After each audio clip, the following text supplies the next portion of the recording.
Stay calm. Remember who we are.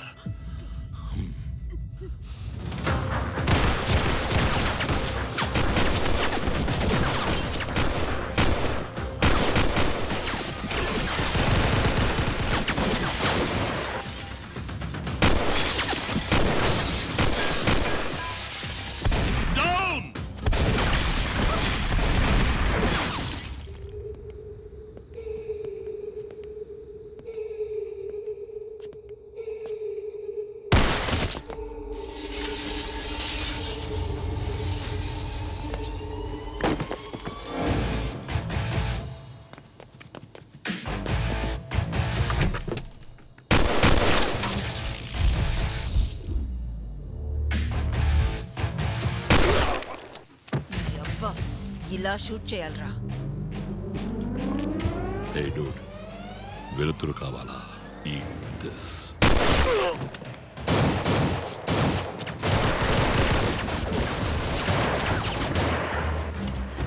Safe flare.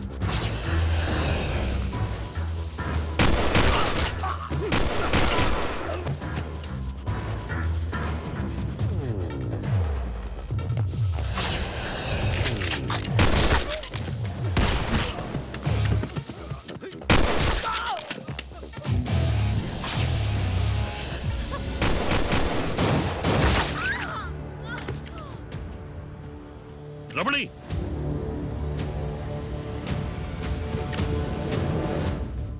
రమణి, రెండో bullet తగిలింది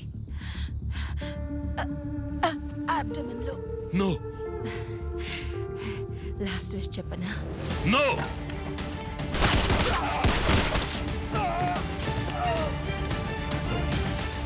రమణి, రమణి, చలిస్తుంది పార్ట్నర్. రమణి, రమణి,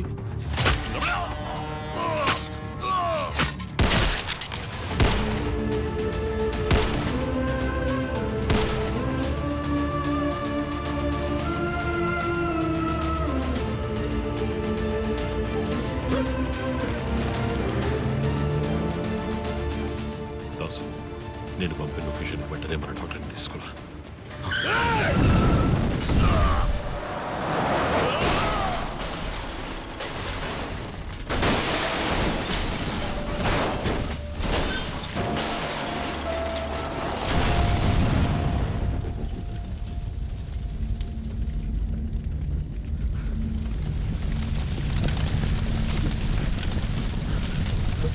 కార్లో బాడీ లేవన్నా, ఎట్లమో తిరుగుపోయి ఉంటాయి.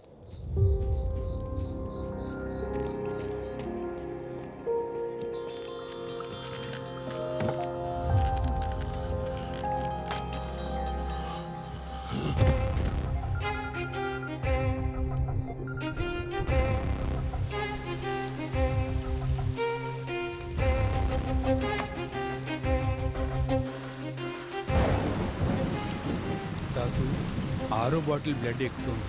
హాస్పిటల్కి తీసుకెళ్తే మంచిది. పోలీసులు గ్రౌండ్స్లో ఉన్నారు. ఏం కావాలని అడుగు, నేను తీసుకొస్తాను. వాళ్ళని మాత్రం కాపాడు. రాజుకున్న గ్యాంగ్ పలు దేశాలచే గాలించబడుతున్న డాగ్ డెబుల్ ముఠా శత్రువులచే కాల్చి చంపబడ్డారు. మాడి మసైపోయిన డాగ్ డెబుల్ మృతదేహాన్ని స్వాధీనం చేసుకుని పోలీసులు విచారణ.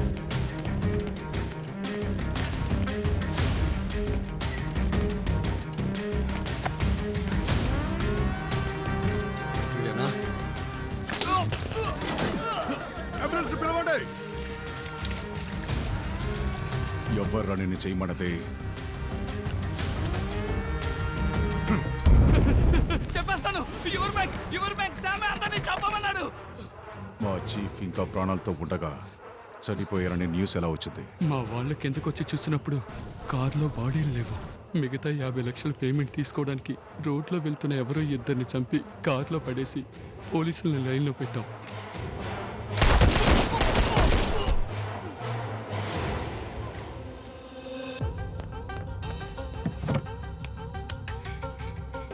క్రిష్, నువ్వు అడిగినవన్నీ రెడీ చేశాను.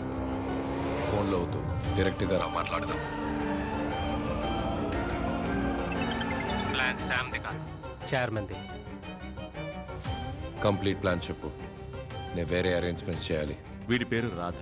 మే 21 వీడి టీమే చేయబోతోంది. పని అయిపోయాక వీళ్ళని రామచంద్ర ఎన్కౌంటర్ చేసేస్తాడంట. కొట్టేసిన డబ్బులు సగం వాడికి సగం పోలీసులకి లెక్క చూపిస్తాడంట.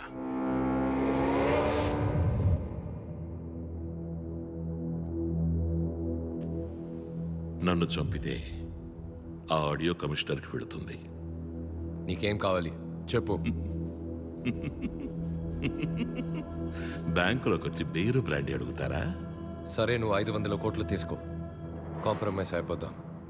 ఎవిడెన్స్ మాత్రం ఇచ్చే. మిగతాది మొత్తం 25,000 కోట్లు.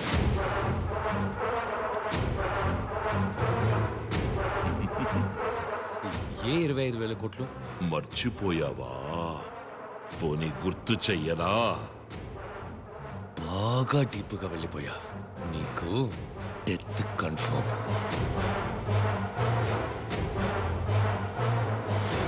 సార్, శామ్ దొరికాడు. అనుమానించే విధంగా కిలోమీటర్ దూరంలో ఒక కారు ఆగుంది. చెక్ చేసినప్పుడు సార్, నన్ను కాపాడండి సార్, ప్లీజ్. నేను అన్ని నిజాలు చెప్పేస్తాను. ఒకరోజు చైర్మన్ నన్ను పిలిచి ఎందుకు ఏంటి అని అడగకుండా చెస్లో ఉన్న 1500 కోట్లలో 500 కోట్లను కొట్టేయడానికి మనుషుల్ని సెట్ చేయమన్నారు. నేను నా ఫ్రెండ్ ఏసీ రామచంద్రని కాంటాక్ట్ చేశాను.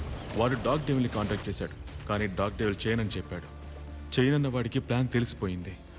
డబుల్ క్రాస్ చేస్తే ఏం చేయాలో తెలియక టెన్షన్ పడ్డాను. కానీ బయటకు చూపించుకోకుండా ఏం పర్వాలేదు, నువ్వు వేరే టీం చూడని చెప్పి డాగ్ డెవిల్ని వాచ్ చేయడానికి మనుషులు పెట్టాను. నేను అనుమానించినట్టే ఎప్పుడు ఇండియాకి రానివాడు ఇండియాకి వచ్చాడు. ఎందుకు రిస్క్ అని ఆ టీంనే లేపేయమన్నాను. కానీ ఇద్దరు మాత్రం ఎలాగో తప్పించుకున్నారు. నాకు తెలిసిందంతా చెప్పేశాను సార్, కాపాడండి సార్ ప్లీజ్. డిఫ్యూజ్ చేయండి.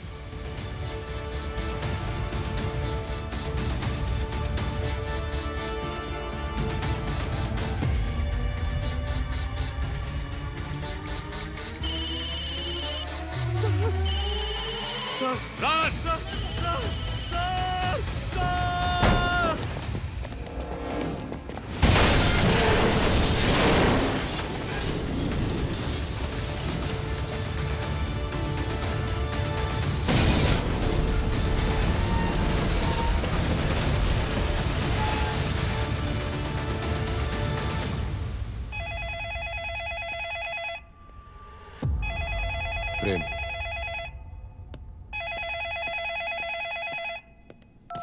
చైర్మన్, శామ్ చచ్చిపోయాడు. నీ వల్ల అయితే నీ ప్రాణాలు కాపాడుకో. ఎంక్వైరీ చేయాలి. నెక్స్ట్ నువ్వే. షూట్ చేయరా. ఏమైంది? వెళ్ళట్లేదు. డమ్మీ బుల్లెట్ ఎలా పేలుతుంది?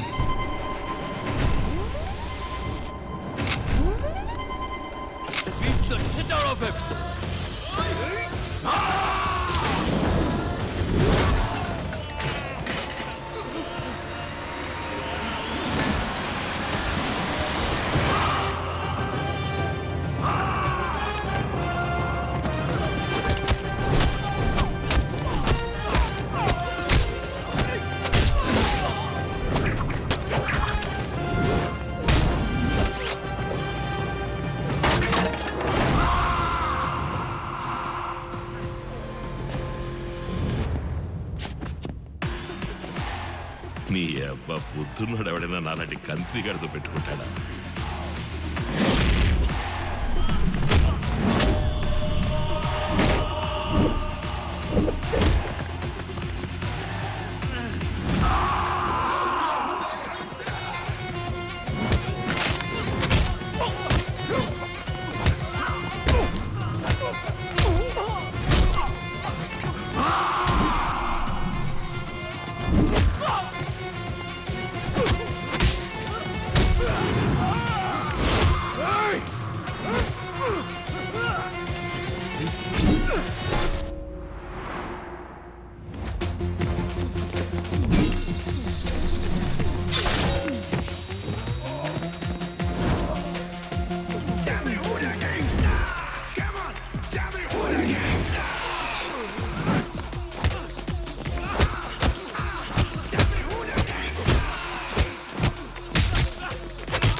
వెళ్ళన్రా.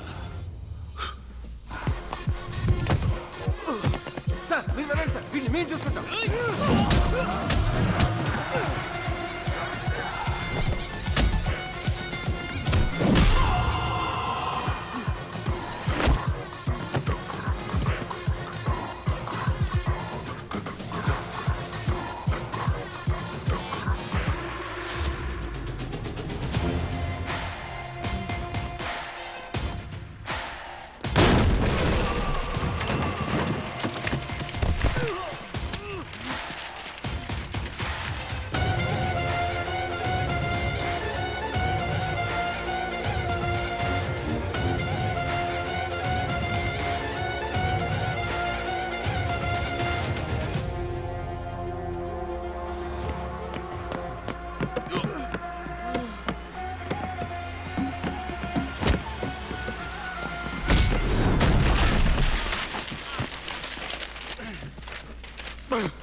నన్ను చంపేసి నువ్వు ఇక్కడి నుంచి తప్పించుకోలేవు. ఎవ్రీ 5 minutes 2 యాడ్స్ ప్లే చేయాలి. లైవ్ ని దానికి తగ్గట్టుగా స్టాకర్ చేసుకోవాలి. Okay and ticket tape ads ఎన్ని వచ్చినా వద్దనకో. అన్నిటిని తీసుకోవాలి, అన్నిటిని స్క్రోల్ చేయాలి. బ్యాంక్ నుంచి ఒక ఎక్స్క్లూజివ్ వీడియో పంపించారు నేను. ఆనర్ ఏటీవీకి మాత్రమే దొరికిన యువర్ బ్యాంక్ దోపిడీదారుడి ప్రత్యేక వీడియోని ఇప్పుడు చూద్దాం. నమస్కారం. కమిషనర్ మీతో మాట్లాడింది నేను విన్నాను. Yes, his right. Bank is just not a business, service కూడా. నేను ఒక సంఘటన చెప్తాను.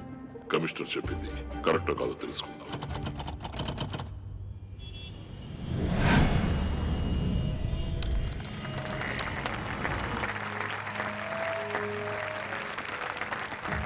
Credit cards, insurance, PL, mediclaim, mutual funds, ఎఫ్డీస్లలో ఎక్కువ కస్టమర్స్ ని పట్టి టార్గెట్ అచీవ్ చేసి ఈ సంవత్సరం best employee of the year award అందుకోబోతున్నది Solomon Marripalem branch, Rishi Huda colony branch, Shahrukh and Vishal MVP branch.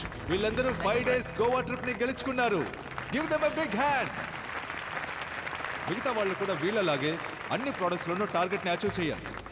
Sir, చాలా మంది క్రెడిట్ కార్డు వద్దంటున్నారు సార్. టార్గెట్ అచీవ్ చేయడం కష్టంగా ఉంది. మురళీధర్ బాబు, కస్టమర్లను బోన్ పెట్టి పట్టాలి. బోన్ మాత్రమే పెడితే ఎలుక పడదు. అందులో ఎండు చేప పెట్టాలి. ఎండు చేప? నీ అన్నదమ్ములైన నిన్ను నమ్మి 50 రోజులకు వడ్డీ లేకుండా నీకు అప్పిస్తారా? మా బ్యాంక్ ఇస్తుంది అని చెప్పు. క్రెడిట్ కార్డు తీసుకోండి సార్, అవసరం వస్తే వాడుకోండి, లేదా ఓ మూల పడేసి ఉంచండి చెప్పు. తప్పకుండా తీసుకుంటారు. 50 రోజుల్లో డబ్బు తిరిగి కట్టకపోతే 36% వడ్డీ, వడ్డీకి వడ్డీ, అప్పు 3 నెలల్లో డబుల్ అవుతుంది. ఇవన్నీ చెప్పొద్దా సార్?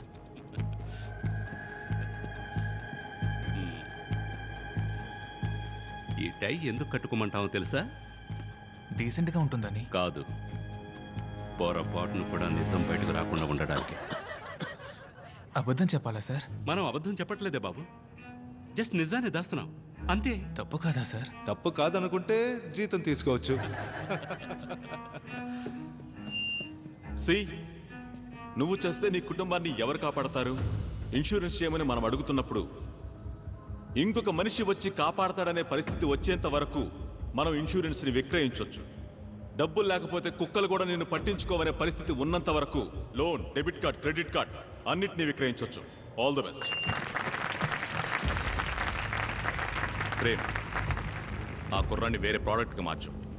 అందులోనూ పర్ఫార్మెన్స్ లేకపోతే తీసేయి. Yes sir. Goa trip, incentives, gift coupons అని బోల్డ్ అన్ని ఈసోప్స్ ఆఫర్ చేయి. అప్పుడే మనం టార్గెట్ రీచ్ అవ్వగలం. Done sir. టార్గెట్ టార్గెట్ అని చావ కొడుతున్నారు.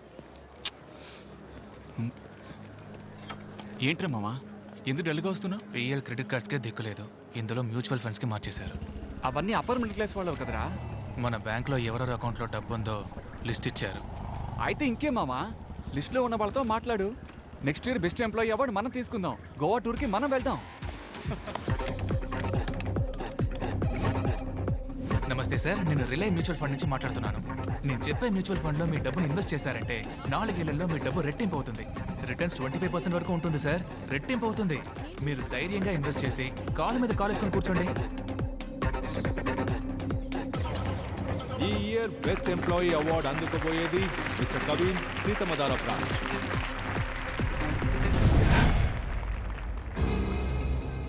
బ్యాంకులు అధిక అప్పులిచ్చి దివాళా తీసే పరిస్థితిలో ఉండగా యువ బ్యాంక్ రిలే మ్యూచువల్ ఫండ్ సంస్థ దివాళా తీసినట్టు ప్రకటించారు. 5 లక్షల కోట్ల ప్రజల 25,000 కోట్ల రూపాయల పరిస్థితి ఏంటి? సిబిఐ విచారణ ఆరంభం.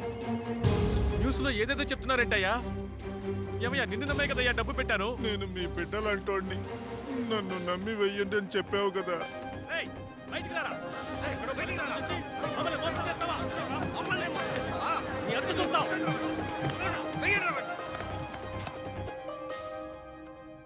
అవేం పట్టించుకోకుండా నీ పనేంటో నువ్వు చూసుకో. ఏంటి సార్ ఇంత తేలిగా చెప్తున్నారు? మన బ్యాంక్ జస్ట్ మ్యూచువల్ ఫండ్స్లో పెట్టుబడి పెట్టమని రికమెండ్ చేసింది. మ్యూచువల్ ఫండ్స్ వాడు షేర్ మార్కెట్లో పెట్టాడు, లాస్ అయింది. మనమేం చేయగలం? వెళ్ళు బాబు, నీకు ఇవన్నీ అర్థం కావు. అర్థమయ్యేలా చెప్పండి సార్, లేదా పోలీసుల దగ్గరికి వెళ్తాను. నువ్వు అందరి దగ్గర సంతకాలు తీసుకున్న పేపర్స్లో కంపెనీ నష్టపోతే డబ్బు తిరిగి రాదని రాస్తుంది. అది చదివి చూపించావా? అయితే ముందు నిన్నే లోపలికి తోయాల్సి వస్తుంది. 5 లక్షల మంది డబ్బు, 25,000 కోట్లు లాస్. ఇదంతా ఎలా జరిగిందని వెళ్ళి జనానికి చెప్తే అర్థం కాలేదని పోతూ ఉంటారు. డబ్బు అంటే ఏంటి, డాలర్ ఎందుకని వరల్డ్ రిజర్వ్ కరెన్సీ, ఎందులో పెట్టుబడి పెట్టాలి, ఎందులో అసలు పెట్టుబడే పెట్టకూడదు, దేనికి అప్పు తీసుకోవాలి, దేనికి అప్పు తీసుకోకూడదని ప్రజలే తెలుసుకోవాలి. వాళ్ళని వాళ్లే కాపాడుకోవాలి. మనమేం చేయగలం చెప్పు? అంతా టైం అనుకోవాల్సిందే, అంతే. నేను మీ బిడ్డలంటోడిని, నన్ను నమ్మి వెయ్యండి అని చెప్పావు కదా. వాళ్ళని వాళ్లే కాపాడుకోవాలి.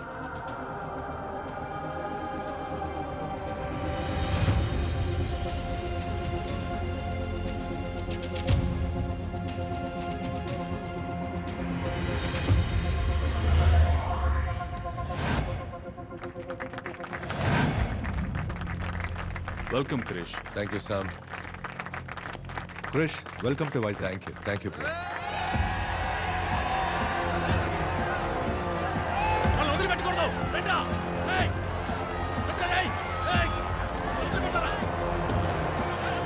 సార్, కొన్ని వేల మంది కత్తులు, కర్రలు, పెట్రోల్ క్యాన్లు తీసుకొని మన బ్యాంకును చుట్టుకుంటేశారు సార్.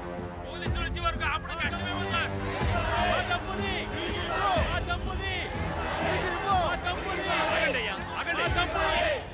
మీరు తగలెట్టుకుని చస్తే డబ్బు రాదు. ఇక్కడ నుంచి వెళ్ళిపోండి. మేమెందుకయ్యా తగలబెట్టుకోవాలి?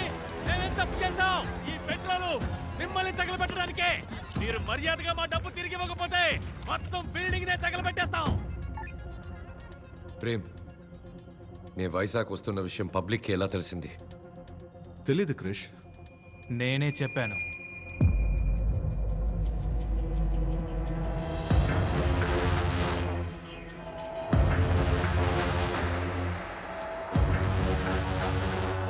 ఈ రోజు మీరు డబ్బు తిరిగి ఇవ్వకపోతే ఇక్కడి నుంచి ఒక్కరు కూడా ప్రాణాలతో బయటికి వెళ్ళలేరు.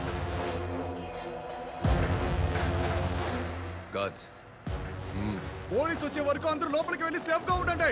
వెళ్ళండి, వెళ్ళండి.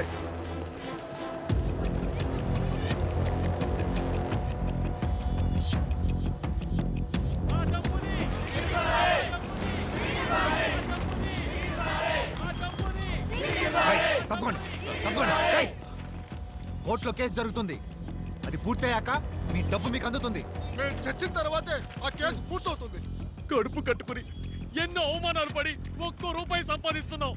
మమ్మల్ని ఇలా మోసం చేయడం న్యాయమా సార్? బ్రతకడం కోసం చచ్చేంతగా కష్టపడుతున్నాం. మా డబ్బుని ఎలాగైనా ఇప్పించేయండి సార్. తమ్ముడు, ఇది ఫినాన్షియల్ క్రైమ్. నువ్వు, నీ బాబు, గవర్నమెంటే తలుచుకున్నా కూడా నా దగ్గర నుంచి ₹1 కూడా వసూలు చేయలేరు. సార్, డబ్బు తిరిగి చేయండి. ఈ స్కామ్ మీరే చేశారనడానికి నా దగ్గర అన్ని ఆధారాలు ఉన్నాయి. వాటిని గనక ప్రెస్కి ఇచ్చానంటే మీరు బయటికి కూడా వెళ్ళలేరు. అందరూ కలిసి చెప్పుతో కొడతారు. అలాగా?